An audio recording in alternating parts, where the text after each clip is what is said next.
God on high, hear my prayer in my need. You have always been there. He is young, he's afraid. Let him rest, have been blessed.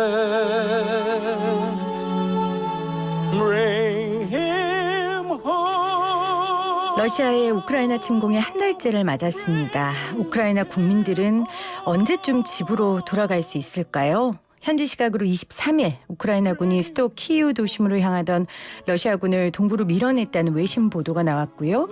24일 어제죠. 러시아 우크라이나가 첫 포로 교환을 했다고 합니다.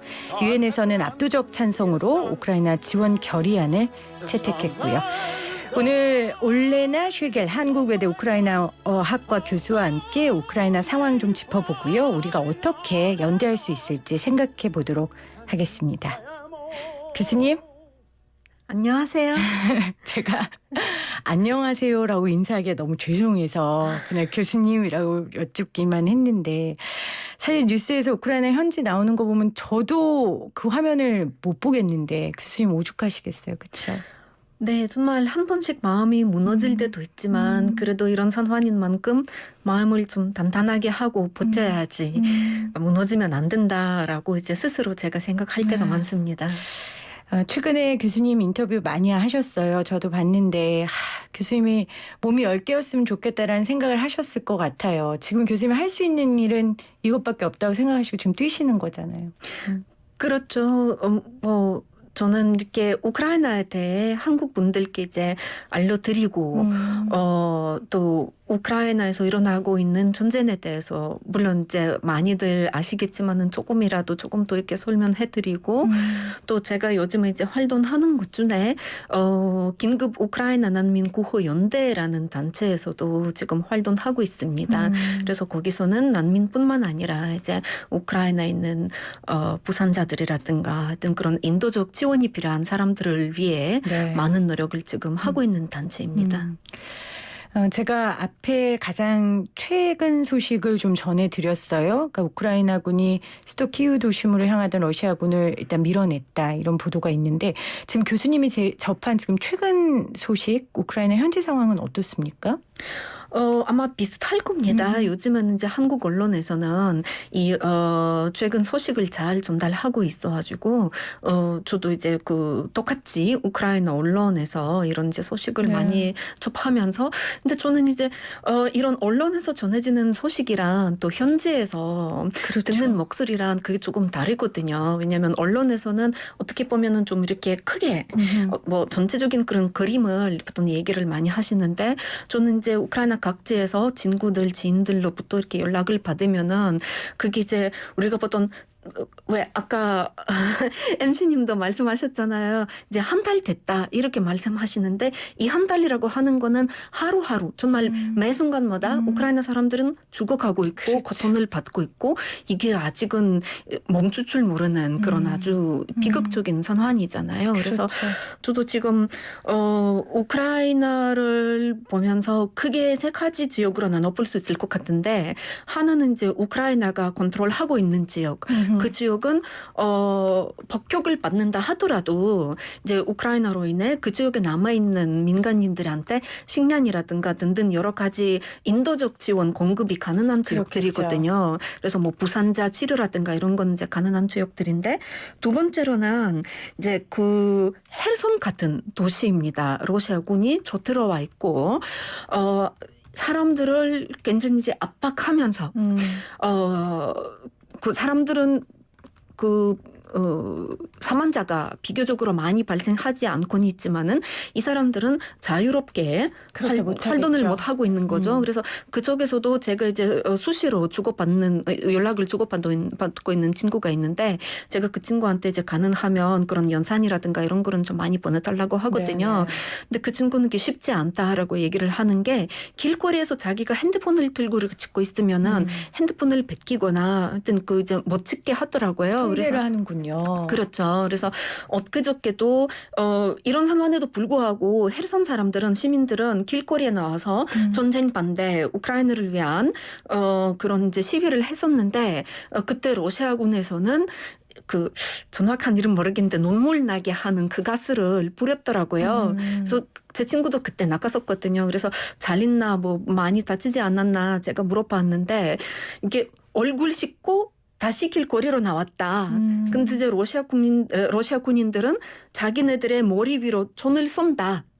그렇군요. 그래서 그러니까 꼽을 줘서 이렇게 이제 시위에 나서지 말라고 머리 위로 그 손을 쏘는데 그 친구의 말은 그래도 우리는 나갈 것이다. 물론 겁은 난다. 왜냐하면 지금 머리 위로 이 전화리 날아오지만 언제 우리 몸에 박힐지는 알 수가 없으니까 이런 지역들이 있는가 하면 또 정말 마리우폴처럼 거의 완전히 파괴가 되어서 수많은 민간인 희생자가 발생하는 그런 지역들도 그렇군요. 있는 겁니다. 그래서 그런 거를 보면은 이거는 정말 뉴스에서 얘기하는 그런 뭐 한 달 전쟁, 뭐 협상 어떻게 그렇죠. 될까나 이런 그렇죠. 얘기가 아니라 정말 굉장히 개인적으로 하나하나 이렇게 느껴지게 되더라고요. 그럼요. 그러니까 그냥 국제 정세의 한 사건이 아니라 그냥 한 나라와 한 나라가 부딪힌 일이 아니라 그 안에 수많은 사람들이 죽어가고 있고 가정들이 무너지고 있다는 거. 그 맥락을 우리가 읽는 게 굉장히 중요한 것 같습니다. 교수님 부모님과 친구들은 그럼 지금 어떤 상황입니까? 제 부모님 같은 경우는 정말 운 좋게 지금 폴란드로 넘어가게 되셨어요. 그렇군요. 그래서 한편으로는 목숨을 건질 수 있어서 운 좋게 폴란드로 넘어갔다 제가 그렇게 이제 말씀을 드리는데 또 한편으로는 사실은 난민이 되고 싶은 사람은 아무도 없을 거잖아요. 그럼요. 내 집, 내 고향 떠나서 누가 살고 싶겠습니까? 정말 모든 것을 잃게 되면서 돌아가고 싶지만은 언제 돌아갈 수 있을지는 모르고 그래서 그래도 제가 이 자리를 빌려서 사실은 폴란드를 비롯한 우크라이나 난민을 받아준 모든 국가들한테 감사의 말씀을 드리고 싶습니다. 특히 폴란드는 정말 아주 많은 난민들을 받아들였고 끝까지 친절하고 가능한 많은 도움을 지금 주고 있는 데에 대해서는 네. 우크라이나 사람들은 정말 아주 고맙게 생각을 하고 있습니다. 네, 오늘 보도에 따르면 미국도 우크라이나 난민 10만 명 수용하겠다. 지금 이렇게 밝혔는데 오늘 교수님 오신 건 이제 현 상황을 살펴보는 것도 있지만 우크라이나 자체에 대해서 우리가 좀 배워야 하는 것도 중요할 것 같아서 모셨거든요. 그러니까 푸틴은 러시아인, 우크라이나인, 벨라루스인은 모든 유럽에서 가장 큰 국가였던 고대 루스의 후손이다. 라고 하면서 우크라이나는 역사적으로 러시아 땅이라고 지금 주장하고 있는 거예요.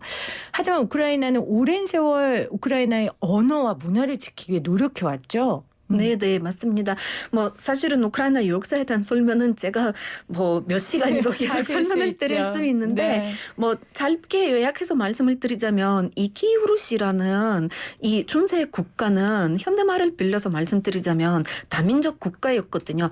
수많은 부족들이 살고 있었고 키이우루시는 황금기 때는 유럽에서 가장 커다란 국가였거든요. 네. 그래서 우리는 이제 로마 제국이라든가 프랑크 왕국에서 수많은 민족들이 이렇게 나중에 나와서 나라를 세웠다 할 때는 이게 같은 민족, 같은 나라이다라는 주장을 안 하잖아요. 네. 키이우루시도 그런 맥락에서 좀 보셨으면 좋을 것 같습니다. 그래서 지금 푸틴이 주장하고 있는 뭐 같은 민족이다, 러시아 연토다, 이건 정말 아무런 근거가 없는 그런 주장들이라고 이런 말씀을 드리고 싶습니다. 제가 아까 이야기한 것 중에 언어와 문화를 지키기 위해 노력했다. 이 말이 저는 정말 남 얘기 같지 않았어요. 대한민국이 그랬으니까요. 조선이. 우리의 말과 문화를 지키기 위해 36년간 그 엄혹한 세월에서도 버텼기 때문에 이 말이 정말 남일 같지 않더라고요. 그렇죠. 한국도 이제 일본의 지배를 받았었을 때, 뭐, 그, 잔식개면이라든가, 이런 정책들이 있었잖아요. 그렇죠. 우크라이나도 러시아로부터 비슷한 정책들을 다 냈거든요. 아하. 우크라이나 이름을 러시아식으로 바꾸는 근데 거라든가. 우크라이나 사용 금지 이런 게 있었다 그렇죠. 그거는 수시로 있었던 그런 정책들이고요. 우크라이나 교육 금지, 언어 사용 금지, 뭐 출판 금지, 그다음에 이제 뭐 신문 뭐 이런 거는 수많은, 그러니까 우리 생활의 모든 측면에서 우크라이나뿐만 아니라 문화의 어떤 반영이 금지되어 있었던 겁니다. 우크라이나 극장도 금지 다 냈고 굉장히 그런 정책들이 많았던 겁니다. 그래서 뭐 한국도 일본 식민지 때 굉장히 비슷한 그런 그럼요. 정책들을 다 내봤기 때문에 한국 분들은 그런 부분을 잘 이해하실 거라고 생각합니다. 이런 역사적 배경들이 있기 때문에 우크라이나 국민들이 사실 러시아라는 그 강대국, 그 엄청난 총칼 앞에도 무너지지 않고 아까 말씀하신 수류탄을 맞았는데도 다시 얼굴을 싣고 나가는 그런 지금 전투를 벌이고 있습니다. 국민의 마음에 이번에 지면 정말 우리 끝이다라는 그런 절박함이 있는 것 같아요. 네, 맞습니다. 이게 우크라이나는 러시아로부터 그런 20세기에만 봐도 거의 5년에서 10년 주기로 여러 가지 숙청 정책들을 그랬었더라고요. 다녀왔었거든요. 그래서 숙청이라고 하면은 일반 국민들도 많이 죽지만은 사실은 지식인들, 아하, 작가들, 그렇겠죠. 시인들 이런 사람들은 이제 목숨을 잃게 되면서 어떻게 보면은 우크라이나 엘리트들을 없애는 그런 정책들이잖아요. 그래서 우크라이나 사람들은 30년 동안 이제 91년 이후에는 독립을 해오면서 우리 역사 바르게 알기, 우리 역사 연구하기 이런 건 이제 배울 수 있는 기회를 얻게 된 거였거든요. 네. 소련 때는 항상 러시아 입장에서만 우리 역사를 제대로 못 알고 있었던 거거든요. 근데 이제 홀로도모르라는 이 소련 시대 때 어떤 우크라이나 사람들 뭐 기근이라든가 이런 우리 역사를 배우면서 정말 우리는 현재 민족이 아니다. 우리는 항상 피지배 민족이었구나. 이런 거는 재확인하는 거거든요. 근데 이 상황에서는 정말 우리가 버티지 못하면은 영원히 무너질지 모른다라는 그런 그런 느낌이 많이 있는 게 사실입니다. 네. 아까 말씀하신 그 홀로도모르가 이제 기아 대기근, 우크라이나 대기근 말씀하시는 것 같아요. 이 과정을 통해서 우크라이나에서 굶어 죽은 사람들이 700만에서 1000만 명에 이른다면서요? 네네, 맞습니다.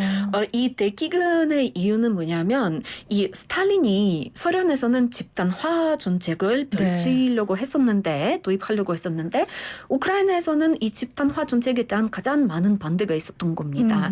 이 집단화라고 하는 거는 우크라이나 농민들이 가지고 있었던 땅을 나라에 그냥 바치고 귀속하는 거. 집단 농장을 세워서 출퇴근하면서 농사를 짓는 건데 우크라이나 사람들한테 이 개인 소유 특히 토지 땅에 대한 애착은 말로 변하지 못할 정도로 굉장히 강한 거거든요. 그래서 정말 내가 내 땅에서 열심히 하는 만큼 내가 얻는다 이런 이제 사고 방식인데 우크라이나 사람들한테 출퇴근하면서 농사 짓는다는 거는 이해 자체가 안 되는 거죠. 근데 이제 소련에서는 여러 가지 뭐 선전이라든가 여러 방법으로 우크라이나 사람들 집단화시키려고 했었는데 반대가 계속 너무 셌으니까 결국에는 이 기근을 그쵸 이렇게 사람들을 죽이면서 그 반대를 걷게 된 거였어요.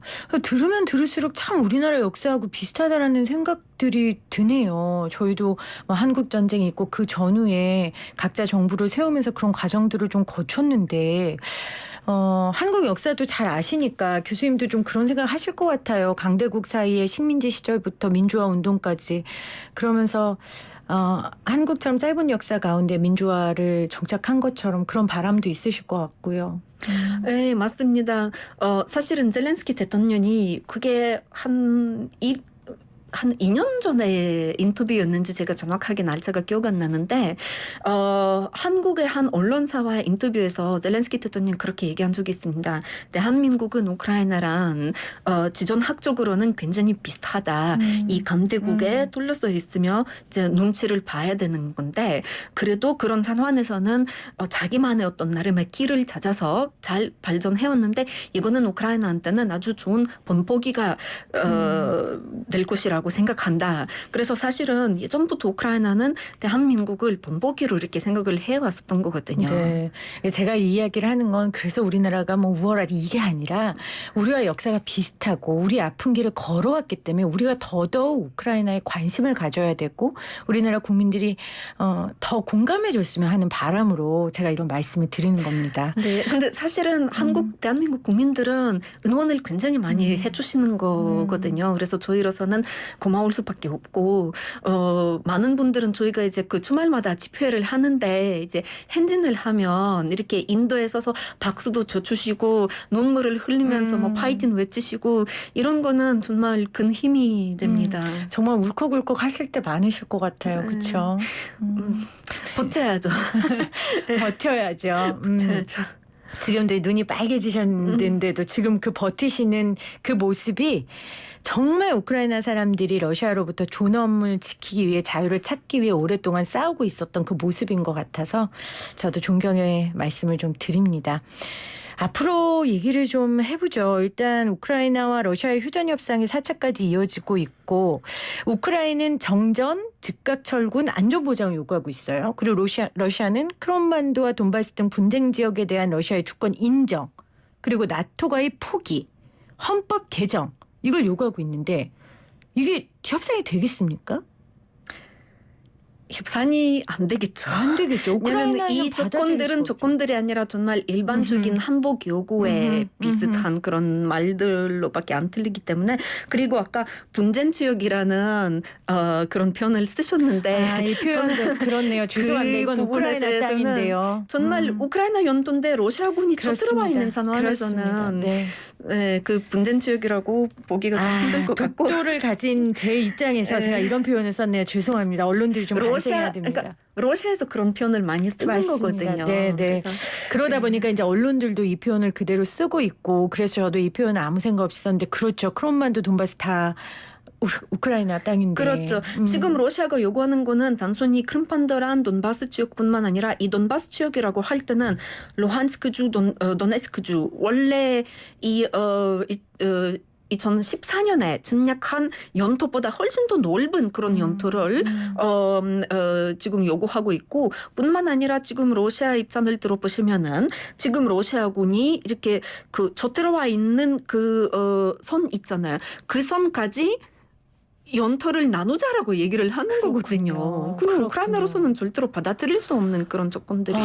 그러면 협상을 하면 좋은데 이건 정말 말 그대로 협상이어야 되는 거죠. 러시아가 침략국이라는 거를 잊어서는 안 되고 협상하려고 하면은 우선 제일 먼저 이루어져야 되는 조치는 러시아군 우크라이나 연도에서 철수하는 겁니다. 그 다음부터는 여러 가지 얘기를 해볼 수 있는 거죠. 근데 러시아가 그럴까 싶은 우려가 들어서 국제사회 역할이 굉장히 중요할 것 같은데 일단 지금 유엔 총회에서 우크라이나 지원 결의안을 채택하기는 했지만 국제사회가 좀 어떤 역할을 해줬으면 좋겠습니까? 이 국제사회라고 우리가 얘기를 할 때 사실은 국제사회가 수많은 나라들로 이렇게 구성되어 있는 거잖아요.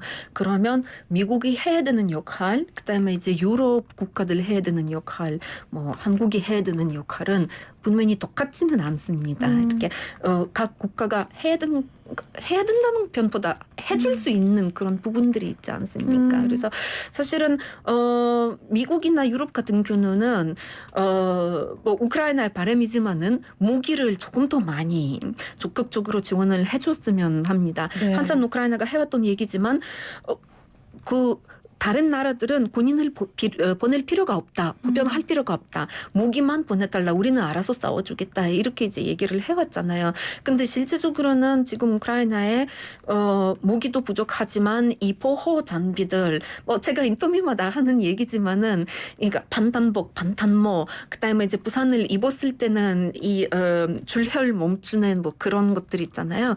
그게 굉장히 지금 부족한 상황입니다. 거의 매일 제 친구들이 저한테 연락을 해요. 이렇게 그 자원자들로 관련하는 친구들이 많거든요. 그래서 지금 부상자들 치료해야 되는데 이게 부족하다. 구해달라. 그러면 너무 정말 어떻게 이거를 구해도 거기까지 그거를 보내는 것도 쉽지 않는 거고 유럽에서 그거를 이제 구할 수 있는 사람인데 그러면 돈을 보내야 되는 거고 뭐 그런 거는 제 어떻게 보면은 매일의 어떤 일상이 되어버리는 거죠. 그렇군요. 네. 제가 교수님하고 인터뷰하면서 느낀 게요. 제가 아무리 공부를 하고 공감을 해도 우크라이나 상황에 대해 저의 언어는 모호하고 추상적일 수밖에 없다. 왜? 제 얘기가 아니니까. 근데 그렇기 때문에 당사자들의 이야기를 듣고 정말 지금 필요한 그러니까 국제 지원 결의한 만큼이나 필요한 건 정말 당장 필요한 전투복, 보호복을 보내주는 것. 이 당사자들의 이야기가 굉장히 중요하다는 것을 다시 한번 깨닫게 됐습니다. 근데 제가 또 말씀드리고 싶은 거는 사실은 얼마 전에 한국에서도 우크라이나에 반탄모를 네, 비롯한 맞아요. 이런 장비를 또 이렇게 보내주셨거든요. 그래서 그런 건 이제 각 국가가 이제 대한민국 이렇게 도와주시니까 그게 또 수많은 우크라이나 군인들의 우크라이나 사람들의 목숨을 구해주는 거거든요. 알겠습니다. 그래서 정말 감사합니다. 네, 고맙습니다. 자, 오늘 우크라이나 상황에 대해서 그리고 우리가 할 수 있는 일에 대해서 올레나 셰겔 한국외대 우크라이나어과 교수님과 함께 이야기 나눴습니다. 교수님 오늘 고맙습니다. 네, 감사합니다.